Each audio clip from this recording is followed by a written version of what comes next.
कभी शिव जी के मंदिर जाने का अवसर मिले वहां भी जाओ। श्री किशोरी जी को चित्त में धारण करके, क्योंकि किशोरी जी के समस्त अर्चकों में सबसे बड़े अर्चक यदि कोई हैं तो हमारे महादेव, उस भाव से उन्हें प्रार्थना करो। और जब वृंदावन जाओ तो ठाकुर जी से मिलकर के, श्री जी से मिलकर के महादेव की प्रार्थना करो।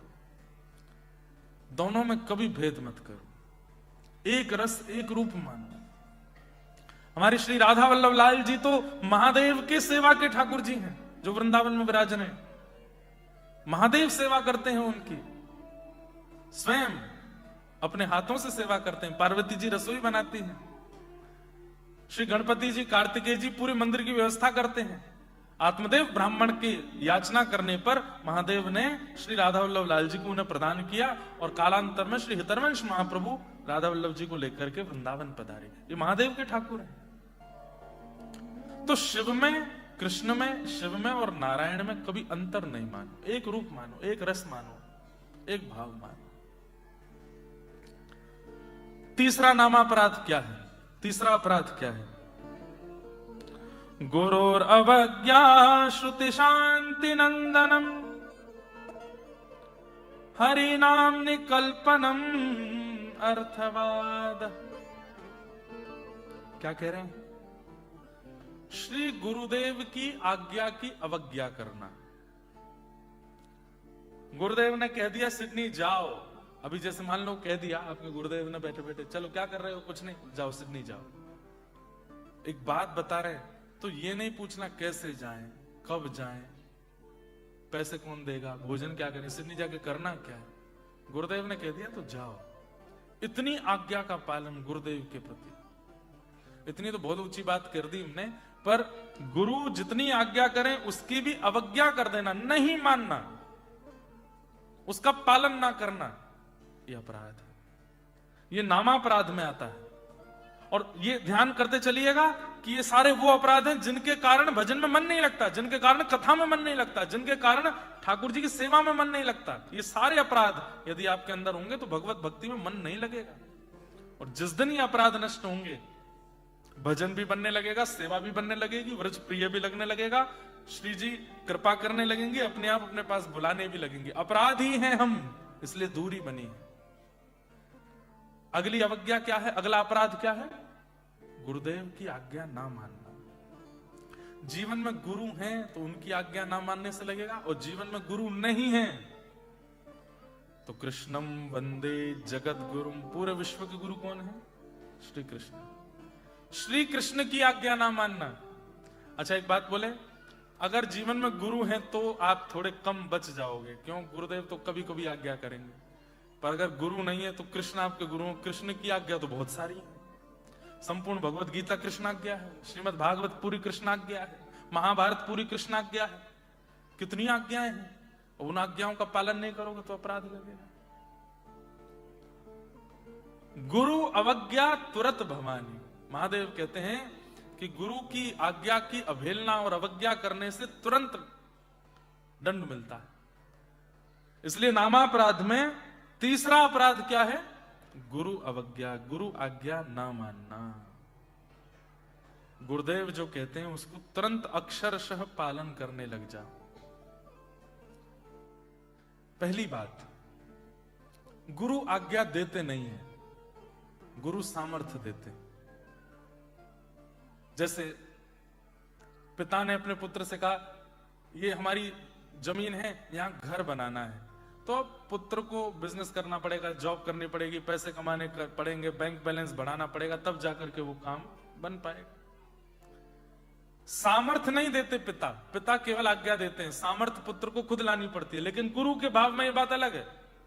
गुरु जो आज्ञा देते हैं उसके साथ सामर्थ्य भी देते हैं, सामर्थ्य भी मिलती है करने की उस कार्य को। इसलिए गुरु आज्ञा के साथ सामर्थ्य लेकर के उस क्रिया को करो। उनकी आज्ञा की कभी अवहेलना मत करो, कभी अवज्ञा मत करो। गुरुदेव जो कहते हैं वो हमारे लिए अक्षर पालन करो। गुरु आज्ञा हमारे लिए भगवद आज्ञा के समान है। और चौथी बात, चौथा अपराध क्या है? शास्त्रों की निंदा करना। भागवत जी में ऐसा लिखा है, जबरदस्ती लिखा है, ऐसा कुछ होता थोड़ा ही है। भगवत गीता में ये लिखा है, ऐसा कुछ है थोड़ा ही है, ऐसे ही लिख दिया है। शास्त्रों की अवज्ञा करना, शास्त्रों की बात ना मानना, शास्त्रों में लिखी हुई बातों को मिथ्या समझना, गलत समझना और सुनकर के भी उसके ऊपर ध्यान केंद्रित ना करना, यह अवज्ञा। यह चौथा अपराध है। तो प्रथम अपराध संतों की उपेक्षा करना, दूसरा अपराध शिव और विष्णु के रूप में विद्रोह मानना, तीसरा अपराध शास्त्रों की गुरु अवज्ञा करना, चौथा अपराध शास्त्रों का पालन ना करना और शास्त्रों की निंदा करना। पांचवा अपराध क्या है? नामनो बलादस्य ही पाप बुद्धि, अर्थवाद की महिमा का अपमान। जैसे कहा जाता है कि नाम गाने से ऐसा होता है, नाम की महिमा ऐसी है, राधा नाम की महिमा ऐसी, कृष्ण नाम की महिमा ऐसी, राम नाम की महिमा ऐसी। तो जब महिमा हम लोग सुनते हैं तो सुनते समय क्या मन में विचार कर देते हैं? इतनी महिमा है नहीं, जबरदस्ती बोल रहे हैं। और या फिर नाम गाते गाते गाते गाते गाते गाते फिर ये सोचने लग जाए हम नाम गा तो रहे लेकिन हमारे साथ कुछ अच्छा हो तो रहा नहीं है, हमारे काम तो बढ़िया चल नहीं रहे, बच्चे तो सुधर नहीं रहे, बुद्धि तो सुधर नहीं रही, पति तो ठीक हो नहीं रहे। इस प्रकार से नाम पर संशय करना यह भी एक अपराध है। भाई, व्यक्ति अगर औषधि लेता है और उसके बाद भी ठीक नहीं हो रहा है, इसका मतलब क्या है? औषधि अपना काम कर रही है, व्यक्ति परहेज नहीं कर रहा है, व्यक्ति कोई तो कमी छोड़ रहा है। नाम की महिमा पर संशय करना, नाम की महिमा पर संशय करना यह अपराध है।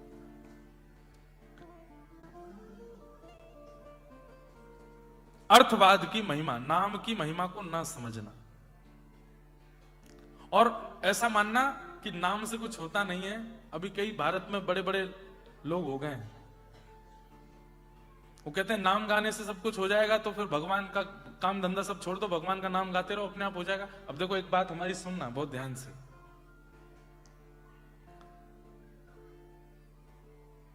हमारे भारत में एक आचार्य हुए, वो आचार्य कथा में बैठे थे और एक स्वामी जी बैठ करके कथा सुना रहे थे। कथा सुनाते सुनाते स्वामी जी ने कहा कि नाम में इतना बल है, इतना प्रभाव है कि व्यक्ति कुछ ना करे, पूरे दिन केवल नाम करता रहे तो नाम ही उसका जीवन चला देगा। तो एक बालक, पुत्र की बालक खड़े होकर के बोला, मैं दिन भर काम ना करूं, मैं दिन भर कुछ ना करूं, पूरे दिन नाम ही नाम करता रहूं, क्या नाम मेरे को भोजन करा देगा? मैं धन ना कमाऊं, अन्न ना खरीद के लाऊं, रसोई घर में जाके ना बनाऊं, तो क्या नाम मुझे भोजन करा देगा? तो व्यास मंच पर बैठे हुए आचार्य बोले, अगर तुम्हारे प्रगाढ़ विश्वास होगा तो नाम भोजन भी करा देगा। तो उसने कहा ठीक है, मैं पूरे गांव वासियों को कह करके जा रहा हूं कि मैं 1 सप्ताह के लिए कुछ नहीं करूंगा, केवल एकांत में बैठ के नाम करूंगा, देखता हूं कि नाम मुझे भोजन कराता है कि नहीं। आचार्य चरण गए, छोटे बालक गए और वन में जाकर के एक वृक्ष के ऊपर बैठ गए और बस राम राम राम राम राम राम राम राम राम राम राम राम राम राम जपने लगे। अच्छा, नाम भी 2 प्रकार से होता है। जैसे हमारे व्रज में एक महात्मा है, उनका नाम मैंने देखा तो राम राम राम राम राम राम राम राम राम राम राम राम राम, जितनी श्वास है उतनी राम राम बोले। अब बीच में श्वास लेने के लिए रुकना तो पड़ेगा, राम नाम छोड़ के सांस लेंगे, फिर नाम राम राम राम। लेकिन उनका नाम कैसे चलता है? राम राम राम राम राम राम राम राम राम राम राम राम राम राम राम राम। वो सांस लेते हैं तब भी राम राम बोलते, एक क्षण के लिए नहीं छोड़ते। ऐसे नाम करने वाले लोग रहते हैं वृंदावन में, भारत में, अयोध्या में, चित्रकूट में। तो आप उस वृक्ष के ऊपर बैठ करके राम राम राम राम गाने लगे, बोले देखता हूं नाम मुझे भोजन कराता है कि नहीं। बैठे बैठे बैठे बैठे बैठे घंटों व्यतीत हो गए। तभी वहां कुछ यात्री आए और उस यात्री उस वृक्ष के नीचे से ही जा रहे थे। वृक्ष के नीचे से जाते समय उन्होंने आपस में चर्चा की, ऊपर इनका राम नाम चल रहा था। इन्होंने कहा भैया चलते चलते सुबह से दोपहर हो गई है, बहुत धूप हो गई है, थोड़ा इस वृक्ष के नीचे आराम कर लेते हैं, सामने नदी है, हाथ मुंह धो लेते हैं और हमारे पास बहुत सारा प्रसाद रखा है, थोड़ा पा लेते हैं। उन लोगों ने स्नान करके वृक्ष के नीचे बैठ के अपना पूरा प्रसाद खोल करके जैसे ही पाने लगे, सब लोग इधर देखो, ध्यान से सुनो। जैसे ही पाने लगे, ऊपर बैठे बैठे ये राम नाम कर रहे थे, जैसे ही पाने लगे उतने में ही उस क्षेत्र का एक बहुत बड़ा डाकू अपनी पूरी फौज लेकर के आ गया और उन यात्रियों को चारों तरफ से घेर करके अपनी तलवार वलवार निकाली, बोले सब सामान नीचे रखो, हाथ ऊपर कर लो। बोले भैया हम पे कुछ नहीं, हम तो यात्रीगण हैं, हमारे पास कोई धन धान्य नहीं है, सोना चांदी कुछ भी नहीं है। बोले सब क्या रखा है झोले में? बोले सब भोजन प्रसाद है। बोले इन लोगों को बंदी बनाओ, किनारे करो, हाथ पैर बांध के किनारे किया। बोले इनका सब झोला जो भी सामान है निकालो, भोजन प्रसाद सारा निकालो। बोले मालिक कोई धन धान्य तो नहीं है, पर भोजन और ये सब प्रसाद वगैरह बहुत ज्यादा है इनके पास। उन यात्रियों को भगा दिया, बोले तुम भागो यहां से, भोजन छोड़ जाओ। बोले कोई बात नहीं, धन नहीं मिला, आज भोजन ही करते हैं। सबरे डाकू डकैत बैठ करके वो भोजन प्रसाद जैसे ही पाने लगे तो उनमें से एक मंत्री बोला, बोले मालिक रुको। बोले क्या हुआ? कहीं ऐसा तो नहीं पास के नगर का राजा हमको ढूंढ रहा है, उसने इन यात्रियों को विष मिला करके भोजन भेजा हो यहां पर, और ये यात्री षड्यंत्र बना करके ये भोजन हमको खिला देंगे ताकि इनका खा करके हम मर जाएं, और जो राजा हमको ढूंढ रहा था वो सब जगह घोषणा कर दे कि अब हमारा राज्य जो है वो डाकू डकैतों से मुक्त हो गया है। एक बार इस भोजन का परीक्षण कर लेना चाहिए, कहीं इसमें विष तो नहीं। बोले परीक्षण कौन करेगा? बोले हम सब तो आपके संगी साथी हम, और वो यात्रियों को आपने भगा दिया, अब परीक्षण कौन करे?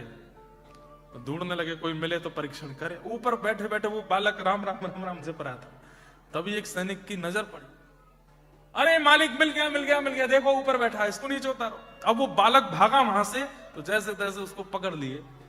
पहले तो उसके हाथ बांधे, उसके पैर बांधे, बोले इसका मुंह खोलो। अब वो बालक सोच रहा है कि मैं घर पे बोल के आया था कि केवल राम नाम करूंगा, देखता हूं भोजन मिलता है कि नहीं। बोले मुंह खोलो इसका। दबा करके मुंह खोला और लो पूड़ी लो, इसमें लड्डू भी डालो, इसमें सब्जी भी डालो, इसमें रायता भी डालो, जो जो सामग्री सब डालो, डालो इसके मुंह में। और लेकर के वो लोग उसको खिलाने लगे। बोले चबाओ इसको, खाओ।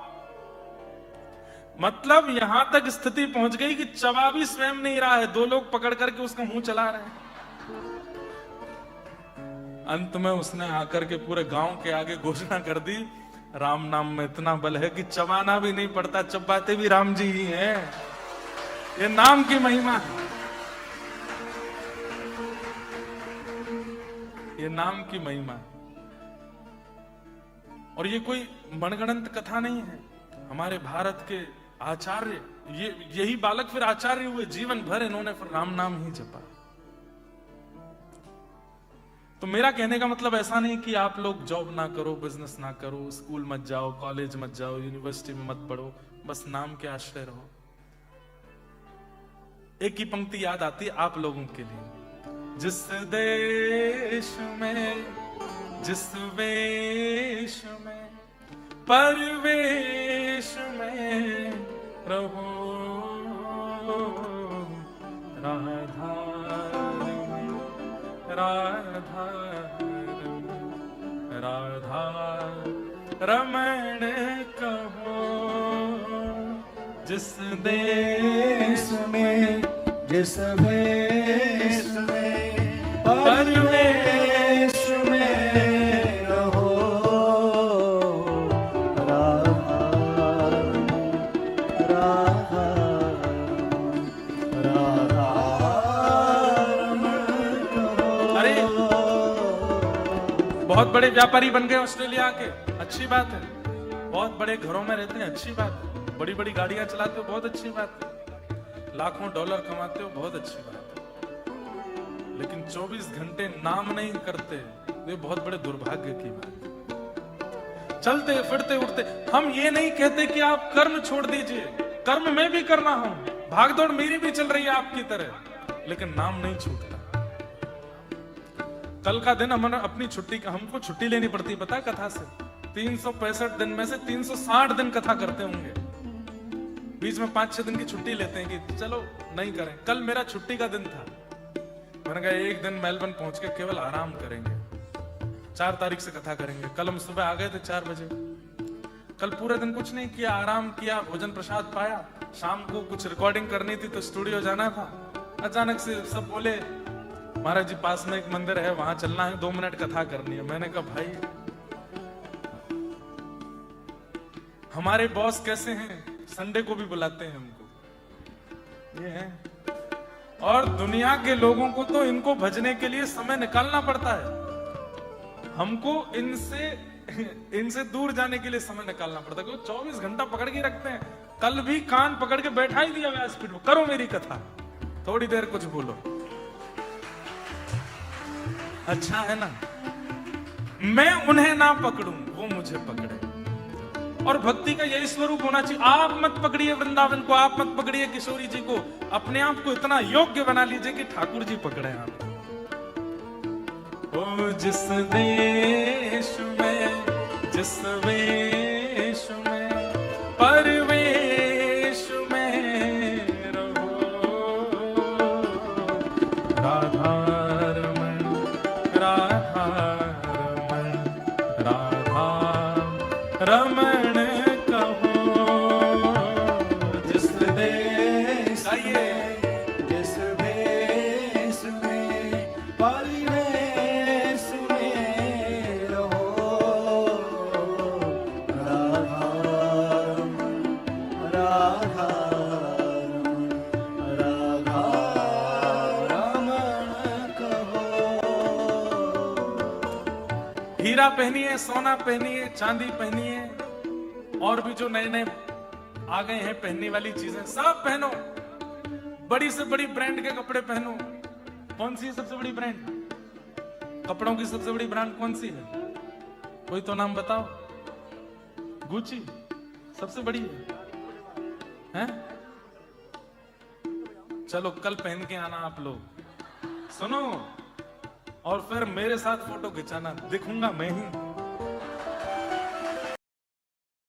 मत छोड़िए, बस एक चीज गांठ बांध लीजिए आज ही, चाहे जैसी परिस्थिति हो जाए, चाहे जो करें हम, चाहे न्यूजीलैंड शिफ्ट हो जाएं, चाहे ऑस्ट्रेलिया में रहें, चाहे यहां पर बिल्कुल कमाई ना करें, चाहे बहुत कमाई करें, चाहे बहुत संघर्ष में जीवन हो, चाहे आनंद में जीवन, नाम को मत छोड़िए। बस आपको और कुछ करना ही नहीं है, इसके अलावा कोई और आपको नियम लेना ही नहीं है। बस नाम करिए, खूब नाम करो। नाम और मंत्र में अंतर होता है। गुरु दीक्षा के बाद जो मिलता है वो मंत्र है, और भगवान नाम तो कोई भी गा सकते हो। कृष्ण कृष्ण रटो, माधव माधव रटो, गोविंद गोविंद रटो, गोपाल गोपाल रटो, माधव मधुसूदन मुरारी, हरि राधा किशोरी श्यामा, कुछ भी जपो। नाम की बड़ी महिमा। एक मथुरा में एक वैष्णव आए,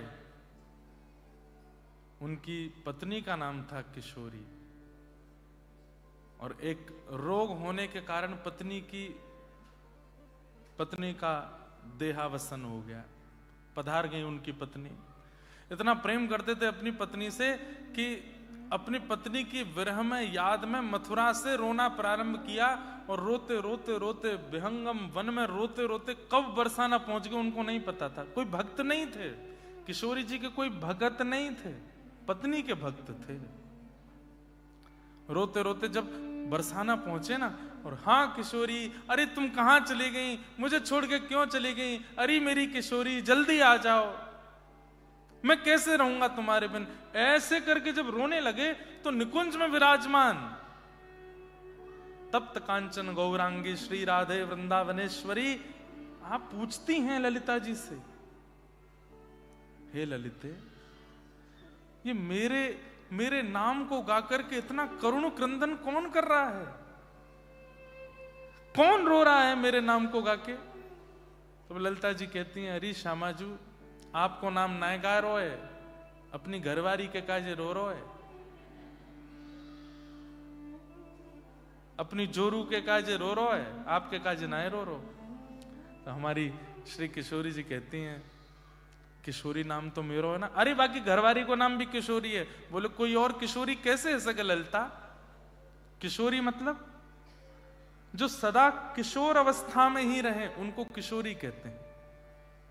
जो कभी युवा ना होती हों, बाल अवस्था और युवावस्था के बीच की अवस्था को किशोर अवस्था कहते हैं, और जो नित्य किशोरी हैं वो श्री राधा रानी हैं। किशोरी नाम दुनिया का हो सकता है, पर वास्तव में किशोरी हैं कौन? श्री किशोरी जी, क्योंकि वो सदा छोटी ही रहती है, सदा किशोरी ही रहती हैं। इतनी सरल, इतनी सीधी, इतनी सहज हैं कि उनके अंदर कभी विकार हमारे जैसे आते नहीं, इसलिए उनका नाम किशोरी है।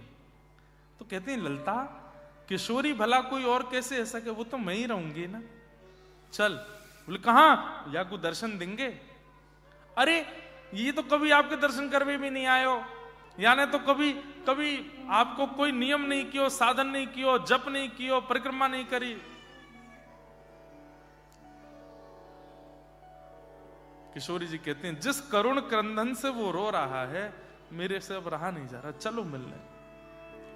और बंधुओं, रोते हुए उस व्यक्ति के सन्मुख किशोरी जी प्रकट हो गई, जिन राधा रानी के दर्शन करने के लिए देवता आदि भी तरसते रहते हैं। किशोरी तेरे चरणन की रज पा, जहाँ रज को ब्रह्मादिक तरसत, जहाँ रज को ब्रह्मादिक तरसत,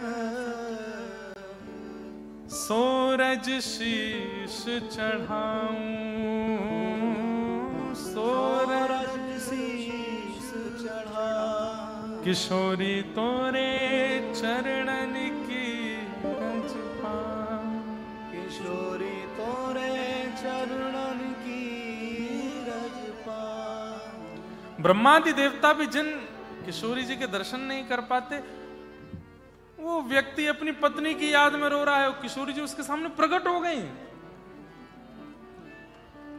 और प्रकट होकर के किशोरी जी ने उन वैष्णव का नाम रख दिया किशोरी अली। वही बरसाने के एक परम रसिक हुए, उनका नाम फिर किशोरी अली हुआ। किशोरी अली के नाम से फिर उनके पद हुए। किशोरी जी ने अब क्या किया था उन्होंने? केवल नाम गाया था। यह नाम की महिमा। लेकिन इस नाम की महिमा को सुनने के बाद कोई ये कहने लग जाए इतना महिमा है नहीं, तो बड़ा चढ़ा के बोलते रहते हैं, यह अपराध है, यह अपराध मत कीजिए। कितने अपराध हो गए? 5। छठवां अपराध क्या है? नाम के बल पे पाप करना। मतलब नाम भी कर रहे हैं, खूब हाथ में वो लगाए रहते हैं, आजकल काउंटर चल रहा है हमारा, धुआंधार चल भी रहा है, और साथ साथ छल भी कर रहे हैं, कपट भी कर रहे हैं, ईर्ष्या भी कर रहे हैं, द्वेष भी कर रहे हैं, क्रोध भी कर रहे हैं, काम भी कर रहे हैं, सारी वो गलत क्रियाएं कर रहे हैं जो नहीं करनी चाहिए, और नाम भी चल रहा है। और महाराज रात में सब सारे गलत काम करके आके बैठते, पत्नी से अभी 10,000 रह गए, पहले पूरे तो कर लूं, कर रहे हैं। ये नाम के प्रति बहुत बड़ा अपराध है कि आप नाम भी कर रहे हो और साथ में अपराध भी कर रहे हो, साथ में गलत क्रियाएं भी कर रहे हो। नाम का प्रभाव तब जानो जब नाम आने के बाद में अपराध छूटने लगे, अपराध जाने लगे, अपने अपराधों का बोध होने लगे कि मैं गलत हूं, मैं गलत करता हूं, ये नहीं करना है मुझे।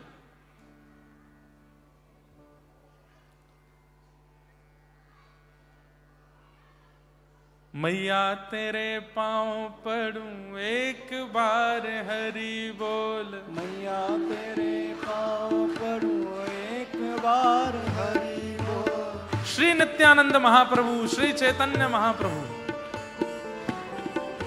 बंगाल की धरती पर नाम नहीं गाते थे लोग। श्री नित्यानंद महाप्रभु, श्री बलराम जी के अवतार, सब लोग ध्यान से सुनिएगा, हर एक के घर में जाते और जाकर के खटखटा करके भिक्षा मांगते, भिक्षा दे दो। घर से माताएं बहनें निकल के आती, आटा दाल चावल लेके आती, बाबा झोला करो, डाल देती हैं। तो नित्यानंद महाप्रभु झोला आगे करके कहते, दाल की चावल की आटे की भिक्षा नहीं चाहिए, तो क्या चाहिए? ओ मैया तेरे पांव पड़ूं एक बार हरि बोल, मैया तेरे पांव पड़ूं एक बार हरि बोल। प्रेम दाता निताई बोले बोले हरि हरि बोल। प्रेम दाता निताई बोले बोल हरि हरि। मैं द्वारे द्वारे गाऊंगो हरि हरि हरि बोल। मैं द्वारे द्वारे गाऊंगा हरि हरि हरि बोल। मैं जग सो बुलवाऊंगो हरि हरि हरि बोल। मैं जग सो मिलवाऊंगा हरि हरि अच्छा। हरि बोल। एक टास्क दे रहा हूं मैं सबको। यहाँ सब लोग बैठे हैं, कोई व्यापार करता है, कोई कॉलेज यूनिवर्सिटी जहां भी जाते हो, वहां ऑस्ट्रेलियन तो आते ही होंगे। मित्रता तो बनी गई है आपकी उनसे, भले ही वो मांसाहार करते हो, मच्छी खाते हो, मुर्गा की नार मरोड़ के खाते हो, जो भी करते हैं, मित्र तो हैं ही ना आपके। उन सब मित्रों से जब मिलो, फोन पे व्हाट्सएप पे नहीं, जब मिलो गले में हाथ रख जस्ट से हरि बोल। व्हाट इज दिस हरि बोल? बोले जस्ट से इट हरि बोल। उसको रोज बोलना, नाउ नो हेलो नो हाय, ओनली हरि बोल। ओके, जब जब हम मिलेंगे हरि बोल बोला करेंगे। एक दिन वो पूछेगा आपसे कि है क्या ये हरि बोल, उससे कहना जब तुम मरोगे तो मरने के बाद जब तुम नरक जाओगे तो वहां जाकर के, बेचारा नरक नहीं जाएगा, हरि बोल बुलवा दोगे तो, लेकिन फिर भी उसको बताना अपनी भाषा में। बोले कि जब तुम प्राण त्यागोगे उसके बाद अंग्रेज लोगों की जो भावना रहती है वो कहां जाते हैं उनको पता नहीं, रेस्ट इन पीस। तो जो पीस के लिए वो जहां भी जाते हैं मृत्यु के बाद, उनके भी तो एक गॉड है, उनको लगता है वहां जाते होंगे, तो उनको जाके बस तब पूछना कि my friend said to me that say Hari बोल and I have said Hari बोल एवरी डे, नाउ व्हाट? अब मैंने हरि बोल खूब बोला, अब मुझे बताओ मैं क्या करूं? बोलो हरि बोल का अर्थ मैं नहीं बताऊंगा, मृत्यु के बाद जब तुम परमात्मा के पास पहुंचोगे उनको बोलना कि मैंने हरि बोल बोला है। महाराज जैसे ही वो जाकर के बोलेगा ना कि मैंने हरि बोल बोला, एक बड़ी सुंदर कथा है इसके पीछे भी। एक व्यक्ति था, वो भगवान नाम नहीं गाता था, गांव के परिवार के सब लोगों ने ले जा करके उसको एक महात्मा के पास बैठा दिया। बोले ये ना कथा सुनता है, ना मंदिर जाता, कुछ नहीं करता, और संत महात्मा साधु पंडितों को देख के तो भाग और जाता है, चिढ़ता है, गालियां देता है उनको।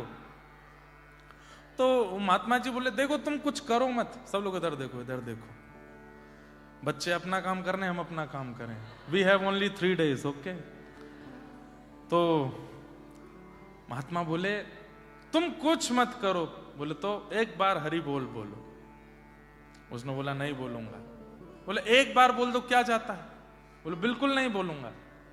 बोले तेरे पांव पड़ रहे हैं, एक बार बोल दो। बोले नहीं बोलूंगा। बोले तेरे पांव धो के पी जाएंगे भैया, एक बार हरि बोल बोल दे। बोला आप चाहे जितना भी कहिए, मैं हरि बोल नहीं बोलूंगा। तो महात्मा बोले बस अब सुन, मृत्यु के अंतिम श्वास तक अब मत बोलना, अब तो तेरे मुख से निकल गया, अब जब तू मृत्यु के बाद यमराज के पास जाएगा ना, बस उसको बता देना कि तूने एक बार गलती से हरि बोल बोला था। और वो महात्मा कह के चले गए। वो व्यक्ति उसी दिन से चिंतन कर रहा है, मैंने हरि बोल बोला है, मैंने हरि बोल बोला है, मैंने हरि बोल। अब मन प्रत्यक्ष तो एक ही बार बोला, पर मन में जाने कितनी बार उसने हरि बोल दिया। जब उम्र हुई 90-95 वर्ष की, मृत्यु हुई, तो मृत्यु के बाद उसको यमलोक ही जाना था, पापी तो था ही। यमराज जी के सामने खड़ा हुआ, चित्रकेतु ने पूरा जीवन बताया, ये किया है, ये किया है, ये अपराध, ये अपराध, ये अपराध। यमराज जी बोले इसको रौरव नरक में लेकर के जाओ। तो जैसे पकड़ के ले जाने, एक मिनट भगवान, मैंने जीवन में कोई अच्छे काम नहीं किए, नरक मेरा घर बनना चाहिए, वैसे आपको अपने दूतों में मुझको शामिल कर लेना चाहिए, इतना बड़ा पापी हूं मैं, पर मैंने एक बार हरि बोल बोला था, एक बार हरि बोल बोला था, एक बार हरि का नाम मेरे मुख से प्रकट हुआ है, उसका फल क्या है? पहले मुझे फल दे दीजिए, फिर मैं नरक भोग लूंगा। यमराज जी बोले रुक जाओ देखने दो। तो अपनी डायरी खोल के यमराज जी ने जब देखा तो यमराज जी के पास जो लिस्ट थी उसमें करोड़ नाम गाने वाले का फल लिखा है, लाखों नाम गाने वाले का फल लिखा है, खरबों नाम गाने वाले का फल लिखा है, पर एक बार पूरे जीवन में हरि बोल बोलने वाले का कोई फल ही नहीं लिखा था। एक बार बोला है बस। बोले हाँ एक ही बार बोला है। बोले देख लो याद 108 भी, 108 का भी लिखा है फल, 11 का भी लिखा है, पर एक का नहीं लिखा। बोले नहीं एक ही बार बोला है। यमराज जी बोले तो फिर एक काम करो, सुनो इसको लेके चलते हैं नारद जी के पास, पूरे दिन हरि बोल करते रहते हैं, नारद जी के पास ले चलो। यमराज जी जैसे जाने लगे तो वो व्यक्ति बोला ऐसे नहीं जाऊंगा, पालकी मंगवाओ। यमराज जी बोले पालकी क्यों? बोले हरि बोल बोला है मैंने। आपको इसका फल तो पता नहीं है? क्या पता हरि बोल बोलने का फल विमान में घूमना होता हो? पालकी तो मंगवाओ, पैदल नहीं जाऊंगा मैं। यमराज जी बोले पालकी मंगाओ। यम के दूत उठा के लेके चलने लगे। नारद जी के सामने जैसे पहुंचे, भैंसा पर बैठ के यमराज और सारे कहार एक आदमी को, नारद जी अपने आसन से खड़े हो गए। बोले आज तो कोई दिव्य महापुरुष आया है, यमराज स्वयं मेरे लोक में लेके आए हैं, ये तो कोई अद्भुत महापुरुष आए हैं। हे यमराज जी कौन है ये? बोले पूछो मत। बोले क्या ऐसा क्या किया कि स्वयं यमराज मेरे पास लेके आए? बोले इसने अपने पूरे जीवन काल में एक बार हरि बोल बोला है, उसका फल पूछ रहा है, मुझे नहीं पता था इसलिए मैं आपके पास लेके आया। नारद जी बोले एक ही बार बोला है बस? बोले बस सिंगल एक बार, 95 वर्ष का होके मरा, एक बार हरि बोल बोला है बस, उसका फल पूछ रहा है। नारद जी बोले एक बार का तो मुझे भी नहीं, सृष्टि बनाई ब्रह्मा जी ने, ब्रह्मा जी से पूछते हैं, चलो उनके पास लेके चलो। नारद जी यमराज जी उसको पालकी में लेके ब्रह्मा जी कमल पे से उठ करके बैठ गए, पुष्प वर्षा करने लगे। कोई दिव्य आत्मा आई है भैया, स्वयं स्वयं स्वयं जो है यमराज जी नारद जी लेके आए हैं, पुष्प वर्षा करने लगे। यमराज जी बोले इसकी आवश्यकता नहीं है, मत कीजिए। अरे भाई तुम हमारे द्वार पे किसी को लेके आए हो पालकी में बैठा के। बोले कारण तो समझ लीजिए। बोले क्या कारण है? बोले इसने पूरे जीवन में एक बार हरि बोल बोला, उसका फल पूछ रहा है। ब्रह्मा जी बोले एक बार? चित्रगुप्त पुण्यों की डायरी निकाल के लाओ और उसमें देखो एक बार हरि नाम गाने का क्या फल है। चित्रगुप्त ने कहा बोले कि एक बार की संख्या का तो कोई फल है ही नहीं। ब्रह्मा जी भी नहीं उत्तर दे पाए। यमराज जी, ब्रह्मा जी, नारद जी तीनों की मीटिंग चल रही। वो पालकी में से बोलता है ऐसा है मैं बहुत थक गया हूं, कुछ भोजन प्रसाद पवाएंगे जरा, जब तक आपको हरि बोल का अर्थ नहीं पता चलता मुझे बताओ। ब्रह्म लोक की थाली आई है उसके सामने, पा रहा है और ब्रह्मा जी यमराज जी सब देख रहे हैं। बोले क्या करें? बोले महादेव के पास लेके चलो। महादेव तो ध्याये नित्यम महेशम रजत गिरिनिभम चारु चंद्रावतम सम रत्नाकल्पोज्ज्वलांगम पैशुमृगवरा भीतिहस्तम प्रसन्नम पद्मासीनम समन्तास्तुतमर्गणै व्याधिकृत्यम वसानम विश्वाद्यम विश्ववंद्यम अखिल वैहरम पंचवक्रम नितनेत्रम। 24 घंटे ठाकुर जी के नाम में ही रहते, उनको तो पता होगा। शिवलोक लेकर के गए। जैसे ही कैलाश पर पहुंचे महाराज श्रृंगी भृंगी प्रणाम करने लगे। कार्तिकेय और गणेश जी तो पुष्प, जैसे कोई संत आते हैं तो रास्ते में पुष्प डालते हैं, ऐसे पुष्प डालने लगे। शंकर जी बोले क्या बात है? बोले स्वयं यमराज, स्वयं ब्रह्मा जी, स्वयं नारद जी पालकी में किसी को लेकर के आ रहे हैं। हे पिताजी आज कोई दिव्य आत्मा आ रही है हमारे कैलाश में। महादेव भी अपने स्थान पर खड़े हो गए, पार्वती जी के साथ में लेकर के कोई महापुरुष आए, प्रणाम करेंगे। ब्रह्मा जी बोले इस सब की आवश्यकता नहीं, बैठ जाओ आप। किसको लेके आए हो भाई? बोले एक बार हरि बोल बोला है इसने, उसका अर्थ बताओ। बोले एक ही बार बोला है? बोला हाँ एक बार बोला है।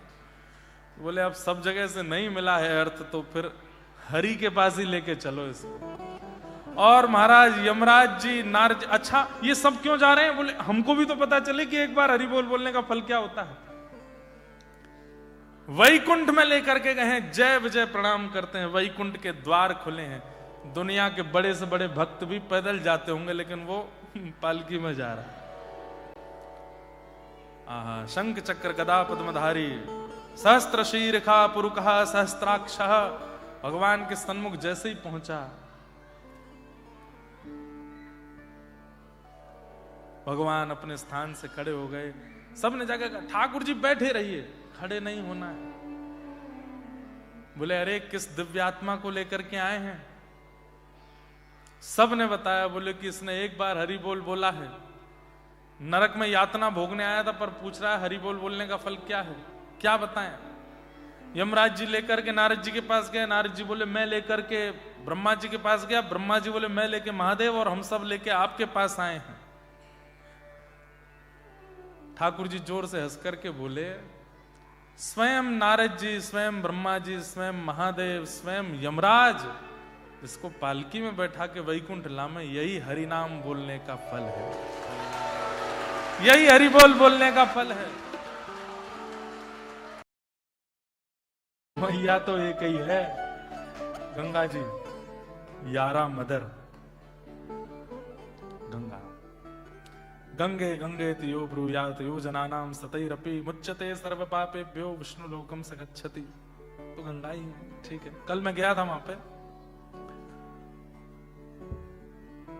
हमारे यहां और यहां पर विदेश में और भारत में अंतर यदि पूछे हमसे, यहां पर स्वच्छता बहुत है, पवित्रता नहीं है। हमारे भारत में पवित्रता बहुत है, स्वच्छता नहीं।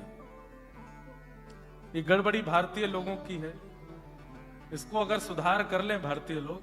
अब यहाँ की नदी बहुत पवित्र लग रही थी, स्वच्छ लग रही थी, पर नदी के किनारे बहुत अपवित्र थे। मैं गलत हूं तो टोक देना। नदी बहुत पवित्र थी, स्वच्छ थी, पवित्र नहीं मतलब स्वच्छ थी, पर किनारे बड़े पवित्र थे। सब चल रहा था किनारों पर, सब खाए पिए जा रहे थे। कई बार तो फ्रेश नदी से ही निकाल के सीधा परोस दिया जाता है। भारत में भी ये चलन शुरू हो रहा है धीरे धीरे, नदियों के किनारे भी उल्टे सीधे काम शुरू कर दिए हैं युवाओं ने। बहुत गलत है। भारत को भारतीय रहने तो बस उसमें स्वच्छता ले आओ। भारत जैसा कोई देश नहीं। हमारे भारत में स्वच्छता नहीं रख रहे हैं लोग। बस इस बात की थोड़ी सी मन में एक ग्लानि होती है, मन में एक पीड़ा रहती है। हमारी यमुना जी का तो हाल बहुत बेहाल कर दिया लोगों ने। तो कल हम यहां पर घूम रहे थे, तो मन में आ रहा था कि उसको देखना एक बात होती, देख तो सकते ही हैं, जा तो सकते हैं, संसार का पता तो होना ही चाहिए क्या चल रहा है संसार में, पर उसको करने की हिम्मत नहीं हो सकती। पर कई लोग जो वह क्रिया भी कर लेते हैं और कथा में भी आते हैं। ये दो तरफा, जिनके दोनों तरफ पैर अड़े हुए हैं, वो भी करना है, ये भी करना है, इनका कल्याण नहीं हो पाता। कई बार उस तरफ के लोगों का भी कल्याण हो जाता है। ठाकुर जी अजामिल जैसे पापी का भी कल्याण कर देते हैं। रसखान जैसे जाति बिरादरी जैसे विमुक्त व्यक्ति का भी कल्याण कर देते हैं। साल बेग, अभी हम जगन्नाथपुरी से आए हैं, वहां कथा पूरी करके सीधे यहीं आए। एक मुस्लिम भक्त हुए साल बेग, भगवान की स्तुति गाते हैं उड़िया भाषा में। अहे निरशैण प्रबलमतवरुण प्रबलमतवरुण मुआरतनलिनी पनको करदन।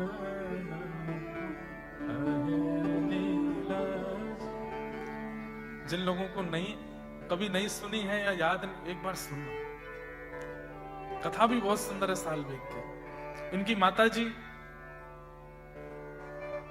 इनकी माताजी ब्राह्मणी थी, लेकिन पिता मुस्लिम थे। उन्होंने जबरदस्ती जबरन उनका हरण करके विवाह किया और गर्भवती की। उस काल में भी वो अपने प्राण त्यागने के लिए समुद्र में कूद रही थी, लेकिन जब पता चला कि गर्भ में बालक है तो मन में सोचने लगी इस बालक का क्या दोष है, इसको क्यों मारूं मैं। और जब जन्म हुआ तो पिता का नाम काल बेग था, उन्होंने बेटे का नाम साल बेग रखा। कटक में रहते थे। पुरी से 90 किलोमीटर की दूरी। यहां कोई उड़ीसा से भी है? कोई उड़ीसा से है?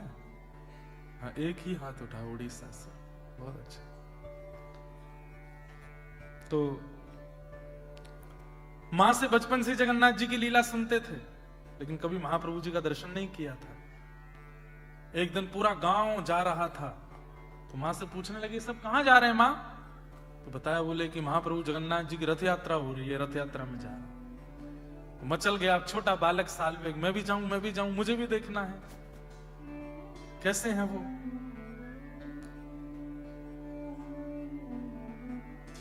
नहीं बेटा तू मत जा। क्यों? क्योंकि तू गया तो दर्शन तो तू कर लेगा, लेकिन लौट के जब आएगा तो शायद मैं जीवित नहीं मिलूंगी, तेरे जाने की खबर पिता को पड़ेगी, वो मुझे मार देंगे। मत जा। वो बेटा तू यहीं रहना मेरे पास, ठीक है मैं कथा सुनाती हूं उसमें संतुष्ट रह, दर्शन मत कर, तेरे पिता को पता चलेगा तुझे भी मार देंगे वो। तब सालबेग ठाकुर जी से एक प्रकार से थोड़ा सा गुस्सा होकर के स्तुति गाते हैं। बोले नाम रख लिया है अपना जगन्नाथ, पर दर्शन केवल उन्हीं को देते हो जो आपके पास आते हैं। मैं इतनी दूर बैठा हूं, मुझे दर्शन नहीं दोगे तो आपका नाम जगन्नाथ कैसे? जगत के नाथ जगन्नाथ हैं, जगत में मैं भी आता हूं, मुझ पर कृपा करो, मुझे दर्शन दो।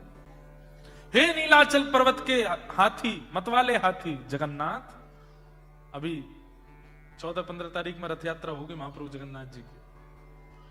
मैं क्या बताऊं आपको, क्या सुख है जगन्नाथपुरी का। हम यहां से लौट के जाएंगे, फिर से जगन्नाथपुरी जाएंगे महाप्रभु जगन्नाथ जी के उल्टे रथ का दर्शन करने। सीधे रथ में तो यही है, 20 को यहां से लौटेंगे, 1-2 दिन कुछ कार्य वो करके 24-25 में महाप्रभु जी वापस लौटेंगे गुंडीचा से, तब मैं जाऊंगा एक बार और दर्शन करने। क्या अद्भुत ठाकुर जी का दर्शन है, मैं उसका वर्णन नहीं कर सकता। महाप्रभु जगन्नाथ जी जब मंदिर से निकलते हैं तो अपने सिर पर जो वो एक मुकुट पहनते हैं उसको ताहिया बोलते हैं। क्या बोलते हैं? ताहिया। उड़ीसा के वैष्णव जन, उड़िया भक्तजन उसको इतना पवित्र मानते हैं, और जब महाप्रभु जी चलते हैं तो ऐसे भुजाएं हैं उनकी। यहां से पंडा पुजारी सब दैतापति लोग लगते हैं, 1 महीना सेवा दैतपति करते हैं। वे सब ठाकुर जी के कंधा पर ऐसे अपने लगा करके हाथ पर, और ठाकुर जी के शीश के पीछे यहाँ पर एक लकड़ी होती है, उस पर रस्सी बांध देते हैं। तो कुछ लोग पीछे से खींचते हैं और नीचे से खिसकाते हैं ठाकुर जी को, ऐसे खिसक खिसक के चलते हैं ठाकुर जी। और जो ताहिया हिलता है ना, उस समय मेरे बोलते बोलते रोंगटे खड़े हो रहे हैं। उस समय अगर कभी अवसर मिले आपको, उसको पहुंडी बोलते हैं। ठाकुर जी जब चलते खिसक के आते हैं बाहर, 2 बार आते हैं बस, स्नान पूर्णिमा पर अभी हम थे वहां पर, और दूसरा रथ यात्रा पर। इन 2 काल में कभी आप जा सको पुरी तो जरूर जाना, और ठाकुर जी की पहुंडी दर्शन करना। जब वो आते हैं उस समय आप बात करो जगन्नाथ जी से, हे जगन्नाथ जी मैं आपको प्रिय हूं, मैं आपको अच्छा तो लगता हूं। तुरंत वो यात्रा अगर नहीं प्रिय लगते होंगे ना तो ठाकुर जी रुक जाएंगे, हिलेंगे नहीं फिर। और जैसे आप रुके हुए, जब रुके तभी पूछना है, हे महाप्रभु जी मैं आपको प्रिय तो लगता हूं, आप मुझसे प्रसन्न है, मुझसे कोई अपराध तो नहीं हो रहा है, आप मुझसे प्रसन्न है ना?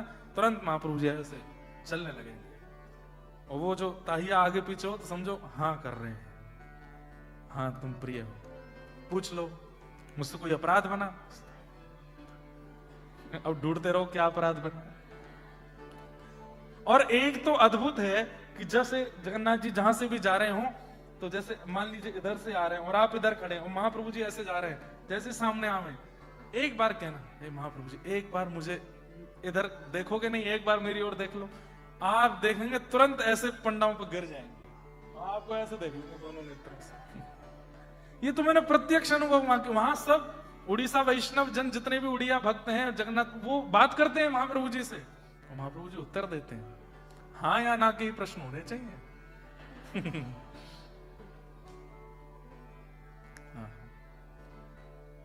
सालवेग ने जब स्तुति गाई, यहां रथ पर आरूढ़ महाप्रभु जगन्नाथ जी का रथ रुक गया, नहीं बढ़ा आगे। गजपति महाराज ने जाकर के प्रणाम किया, हे महाप्रभु क्या अपराध हुआ, आपका रथ क्यों नहीं बढ़ रहा है? तब आपने स्वप्न आदेश करके राजा को कहा, एक भक्त मेरा है छोटा सा, दूर से मुझे पुकार रहा है, जब तक यहां नहीं आएगा मेरा रथ आगे नहीं बढ़ेगा। भेजा सैनिकों को, सालवेग आए, और जैसे सन्मुख आए, महाप्रभु जगन्नाथ जी का रथ बिना खींचे चलने लगा। भगवान ने कहा सालवेग को ऊपर रथ पर चढ़ाओ, मेरा आलिंगन कराओ। जैसे सालवेग गए, महाप्रभु जी का आलिंगन किया। विश्वास ही नहीं हो रहा था कि मुझे मिल गए महाप्रभु। दंडवत प्रणाम किया और प्रणाम करके बहुत देर हो गई, उठे नहीं। और जब देखा तो सालवेग ने ऐसे ही प्रणाम मुद्रा में ही अपने शरीर का त्याग कर दिया ठाकुर जी के चरणों में।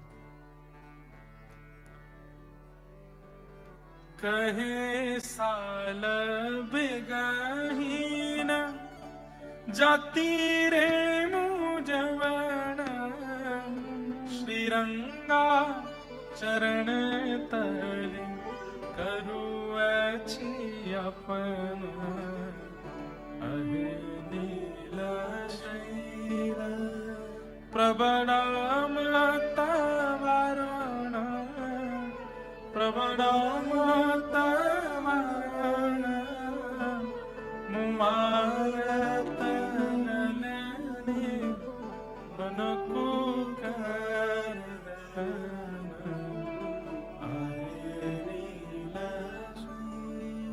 तो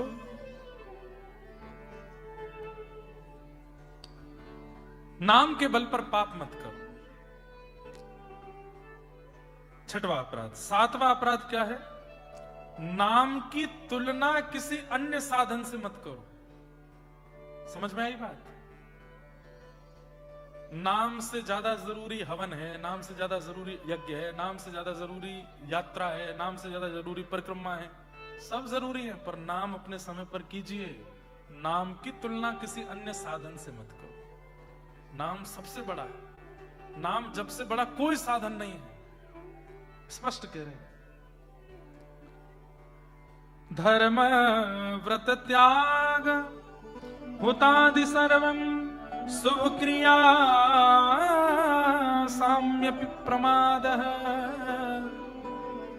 जितने भी साधन हैं उन साधनों से कभी नाम की तुलना मत करो। नाम श्रेष्ठ है, श्रेष्ठ है, श्रेष्ठ है, बाकी सब साधन बाद में। कोई साधन छोड़ना नहीं है, सब करने, पर नाम सबसे बड़ा, नाम सबसे ऊपर। दूसरा, आठवां नामापराध क्या है? प्रमाद करना। नाम जप में प्रमाद करना। प्रमाद किसको कहते हैं? आलस। नाम जप कर रहे हैं, फोन पे व्हाट्सएप भी चल रहा है, नाम जप भी चल रहा है, ऐसे पढ़ करके कर रहे हैं, ऐसे पढ़ करके कर रहे हैं, लेट करके कर रहे हैं, चल करके कर रहे हैं, बैठ कर नहीं। जिस प्रकार आप भयंकर भूख लगी होती है तो भोजन कैसे करते हो? सब छोड़ो, रोटी दाल में मिलाओ, चावल मिलाओ, कितने डेडिकेशन के साथ उसको खाते हो। इसमें थोड़ा घी डालो, थोड़ा नींबू निचोड़ो, इसमें नमक लाओ, नमक नहीं है थोड़ा और डालो, मिर्च कम डालते हो थोड़ा, ठीक है हम ऑस्ट्रेलिया में रहते, आए तो भारत से ही, मिर्च डालो थोड़ी सी, तीखा करो, तीखा। अचार लेके आना, वो वाला अचार लाओ। कितना डेडिकेशन होता है भूख लगते समय। व्यक्ति पापड़ लेके आओ, थोड़ा तल के लाना, पापड़ नहीं सेक के लाओ, आलू वाला भी रखा ना, वो भी लेके आओ। अरे दाल चावल है कोरा, उसमें घी भी डालते हैं, उसमें नींबू भी डालते हैं, उसमें नमक भी डालते हैं, उसमें मिर्च भी डालते हैं, उसमें पापड़ भी डालते हैं, कई लोग भुजिया भी डालते हैं, कई लोग नमकीन भी डालते हैं, कई भले आदमी चीनी भी डालते हैं। हमारे गुजराती भाई लोग दाल भी मीठी बनाते हैं, और फिर मीठी दाल डालते हैं चावल में। कड़ी भी मीठी होती है, सब्जी में भी चीनी थोड़ी तो पड़ती है।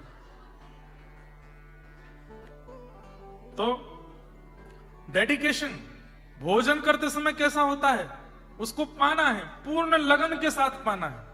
वैसा ही, अब बताना, कोई कंपैरिजन नहीं करना चाहिए भोजन से नाम जप का, लेकिन समझाने के लिए कुछ तो कहेंगे। वैसा ही डेडिकेशन नाम के प्रति होना चाहिए। आसन लगाओ, आसन पर इत्र लगाओ, इत्र लगा करके शुद्ध अवस्था में बैठो, ठाकुर जी की माला को नेत्रों से लगाओ, प्रसन्न मुद्रा में उत्साह में भर जाओ। अब हम नाम जप करेंगे, ठाकुर जी का नाम भाव याद आएगा, और फिर उसके बाद नाम जप करने बैठो। ऐसी डेडिकेशन होनी चाहिए, प्रमाद नहीं होना चाहिए नाम जप। प्रमाद युक्त नाम कोई करने का कोई औचित्य है?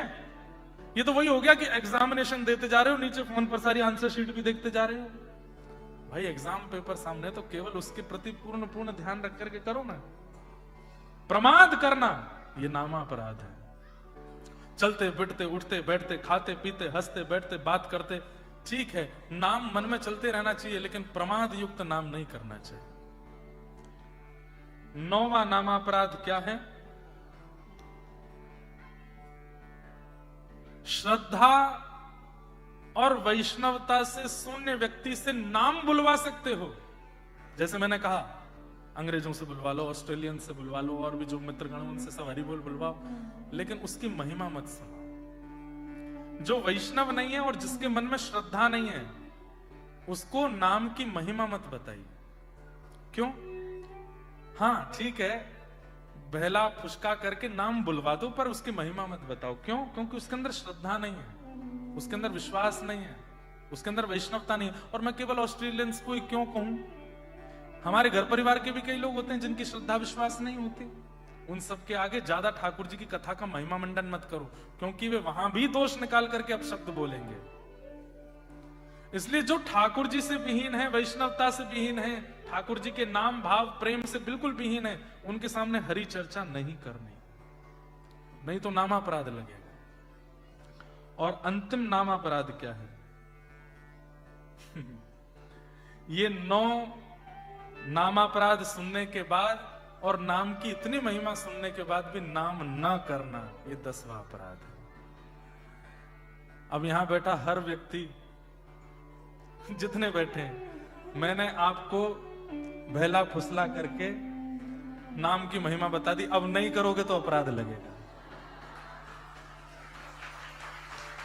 ये 10वां अपराध है। आप कहोगे महाराज जी बड़ा चढ़ा के बोल रहे हो, सुनो श्लोक सुनाते हैं कि श्रुत्वापि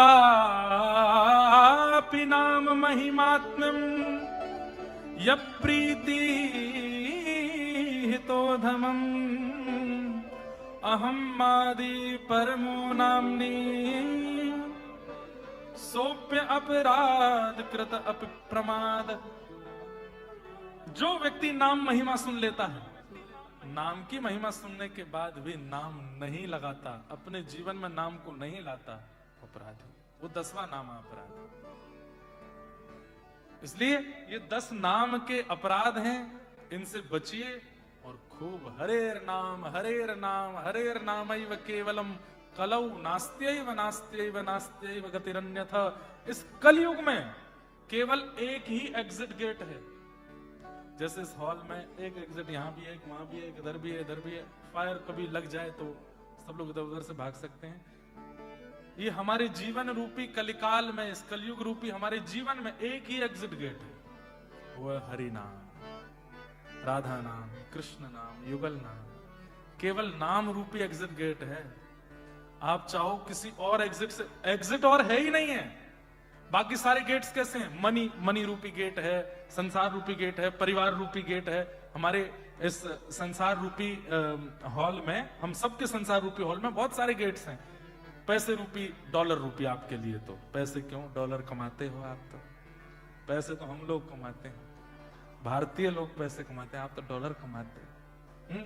तो डॉलर रूपी गेट है, पत्नी रूपी गेट है, पति रूपी गेट है, परिवार रूपी गेट है, भोग विलास आसक्ति आदि आदि सारे गेट हैं।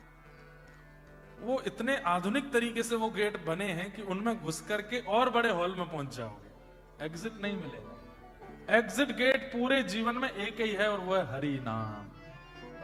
जब तक उसकी चाबी अपने पास नहीं रखोगे तो जिस दिन संसार में कलयुग का तांडव होगा, बच नहीं पाओगे। कलयुग के तांडव से तो केवल वही बच सकते जिनके पास हरि नाम है, हरि नाम। तो ये 10 नामापराध हैं, इनसे बचने का प्रयास करो, हरि नाम करने का प्रयास करो। जगन्नाथ जगन्नाथ। मुझे पता था कि आप सब लोग जिस उत्सुकता में बैठे हो वो उत्सुकता ऐसे ही निकलेगी। हे जगन्नाथ चकाने जगन्नाथ चकाने नीलाचल वरे तू न संभाले तो मैं कौन संभाले। ओ प्रभु तू न